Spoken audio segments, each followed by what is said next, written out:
Sa simula ng pelikula, ipinakita ang isang lalaking nagngangalang Frank Valera na lumabas sa kanyang sasakyan at pumasok sa isang restaurant.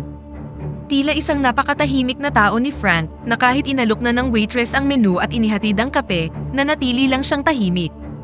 Gayunpaman, sa likod ng kanyang katahimikan, nabunyag na napakatalas ng kanyang pandinig at naririnig niya ang mga bulong-bulungan mula sa malayo. Dahil sa abilidad na ito, narinig niya ang isang usapan sa may kusina.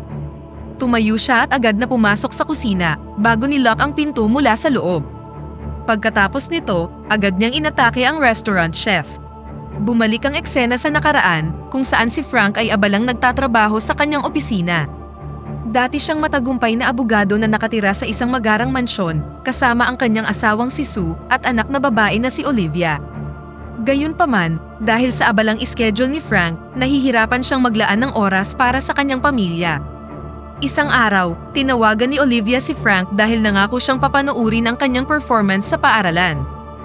Gayunpaman, nagsinungaling si Frank at sinabing pababa na siya sa elevator, ngunit ang totoo ay nakaupo pa siya sa kanyang lamesa sa law firm. Matapos marinig ang pakiusap ng kanyang anak, nagpa siya si Frank na oras na para gumawa ng pagbabago at umalis upang panoorin ang performance ni Olivia.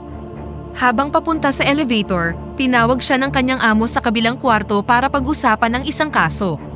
Sa huli, kinailangan ni Olivia na tiisin ang kanyang pagkadismaya dahil nang tumingin siya sa stand bago magsimula ang palabas, ang kanyang ina lang ang nakita niya doon.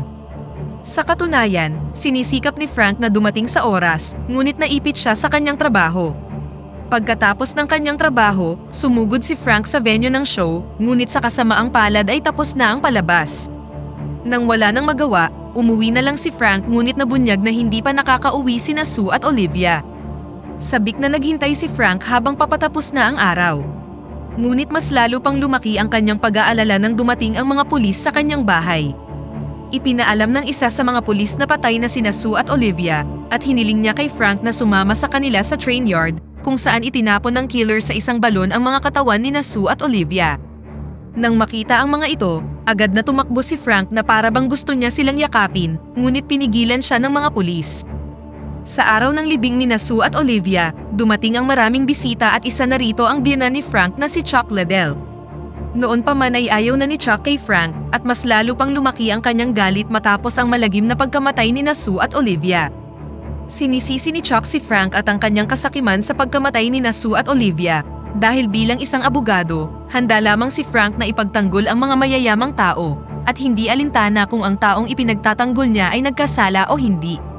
Pagkatapos ng libing, dinalaw si Frank ng kanyang konsensya at sinisi ang sarili sa pagkamatay ng kanyang pamilya. Ginugol niya ang kanyang oras nang nakaupo sa kwarto ni Olivia at pagbabasa ng mga sulat ng kanyang anak. Isang araw, pumunta si Frank sa police station upang magtanong tungkol sa murder case ng kanyang mag-ina. Nakipagkita siya kay Robert, ang detective na may hawak sa kaso. Ipinaliwanag ni Robert na batay sa mga resulta ng investigasyon sa crime scene, nakakita ang kanyang team ng hibla ng gintong sinulid. Gayunpaman, hindi ito sapat upang magamit bilang isang ebidensya. Sa sobrang galit sa mabagal na pagkilos ng mga pulis, inilabas ni Frank ang kanyang kalungkutan sa pamamagitan ng paglalasing. Isang gabi, pagkatapos uminom ng ilang baso ng alak, pumunta siya sa isang bar at nagtungo sa ibaba, kung saan nakita niya ang isang underground fight na pinapanood ng maraming tao. Sa sobrang kalasingan ni Frank, sinadya niyang galitin ang isa sa mga fighter upang bugbugin siya. Ang kakaiba pa dito, kinabukasan ay nakibahagi si Frank bilang isa sa mga fighter. Ginawa niya ito upang mailabas ang kanyang pagkadismaya nang mabigo siyang protektahan sina Sue at Olivia.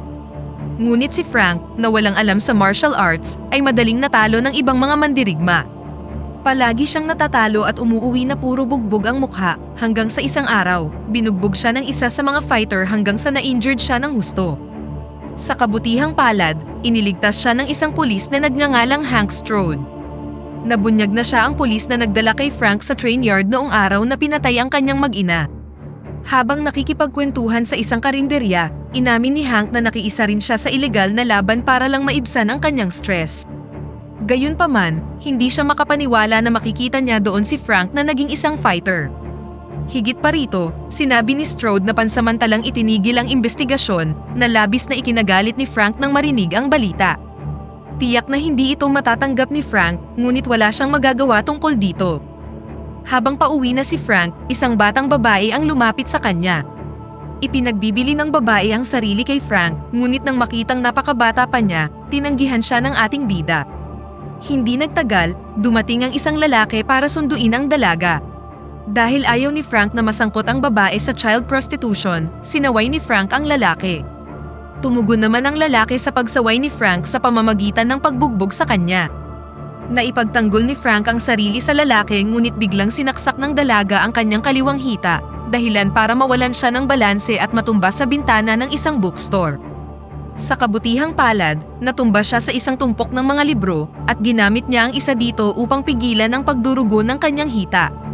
Pasuray-suray siyang lumabas ng shop bago nagtago sa paparating na pulis. Habang nagtatago, binasa ni Frank ang aklat na ginamit upang takpan ang kanyang sugat.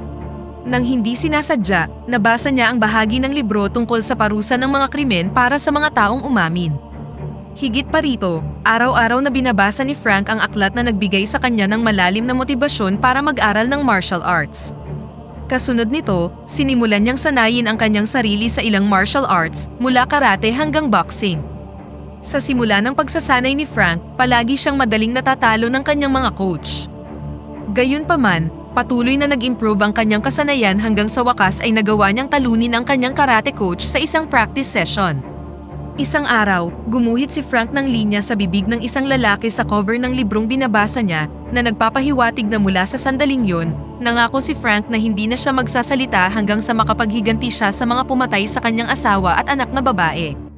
Pagkatapos nito, mas tumalas pa ang pandinig ni Frank kaysa sa karaniwan, hanggang sa puntong naririnig niya ang kahit na pinakamahinang kaluskos.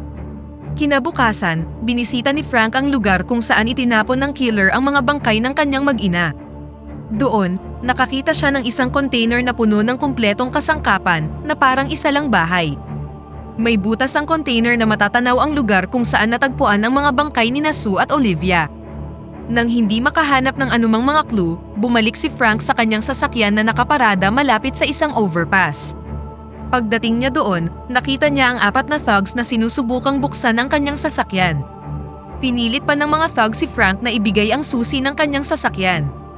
Si Frank, na nanumpang hindi na magsasalita, ay nanatiling tahimik habang pinagbabantaan siya ng mga kalalakihan.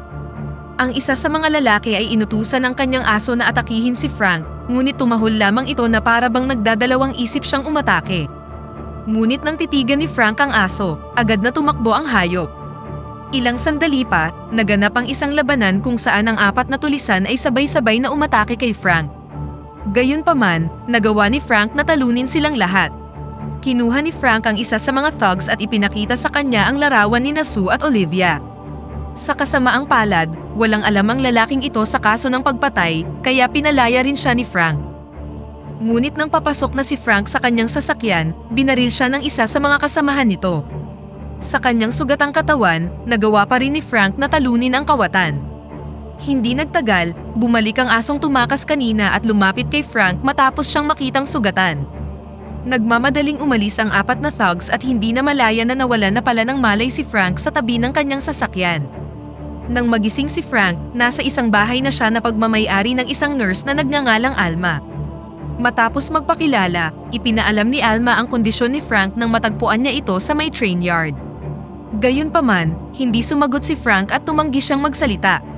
Umalis din si Frank nang hindi nagpapasalamat, kahit balak ni Alma na gamutin ang kanyang sugat.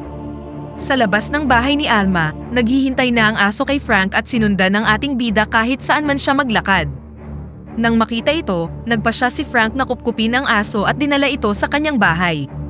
Sa mga sumunod na araw, patuloy na nangongolekta si Frank ng mga ebidensya para malaman kung sino ang pumatay kina Sue at Olivia, mula sa mga klipeng ng pahayagan hanggang sa mga larawang nauugnay sa kaso ng pagpatay. Isang hapon, dumating si Alma para ibalik ang wallet ni Frank na naiwan niya sa kanyang bahay. Inimbitahan ni Frank si Alma na pumasok at sa hindi inaasahang pagkakataon, nalaman ni Alma ang dahilan kung bakit hindi nagsasalita si Frank. Pagkatapos, ipinakita ni Frank ang larawan ni Sue at Olivia at pati na rin ang mga ebidensyang nakalap niya. Salamat sa tulong ni Alma, natukoy ni Frank kung sino ang nakatira sa container malapit sa pinangyarihan ng krimen. Ayon kay Alma, ang nakatira sa container ay nagtatrabaho sa isang restaurant. Nang walang sinasayang na oras, agad na pumunta si Frank sa restaurant upang makilala ang nakatira sa container, isang kusinerong may palayaw na Mr. Shivers. Bumalik ang eksena sa simula ng pelikula kung saan dumating si Frank upang kwestiyonin ang kusinero. Binugbog ni Frank si Mr. Shivers bago ipinakita ang larawan ni Sue at Olivia.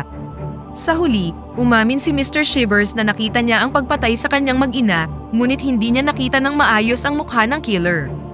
Kinumpirma lamang ni Shivers na nakasuot ng police uniform ang salarin at umalis ito sa crime scene sakay ng isang police car.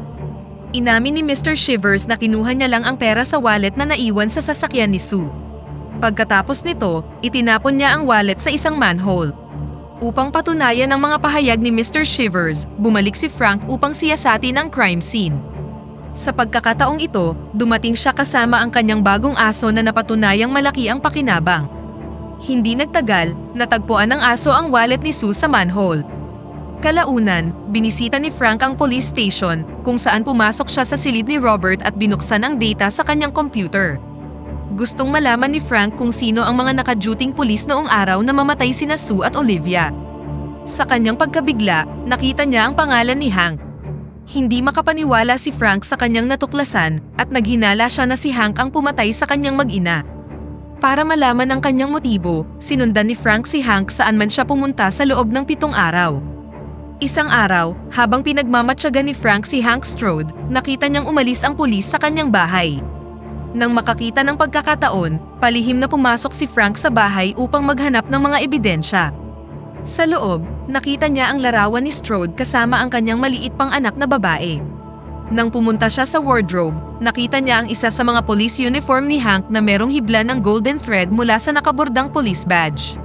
Ang gintong sinulid na ito ay nagpaalala kay Frank ng ebidensyang natagpuan ni Robert noon. Nang ma-curious, naghukay pa si Frank sa wardrobe ni Hank at natagpuan niya ang isang secret passage na naglalaman ng isang backpack. Naglalaman ang backpack ng ilang mga magazine na nag-uulat tungkol sa pagdalo ni Frank sa libing ni Sue at Olivia, gayon din ang mga panahong abogado pa si Frank.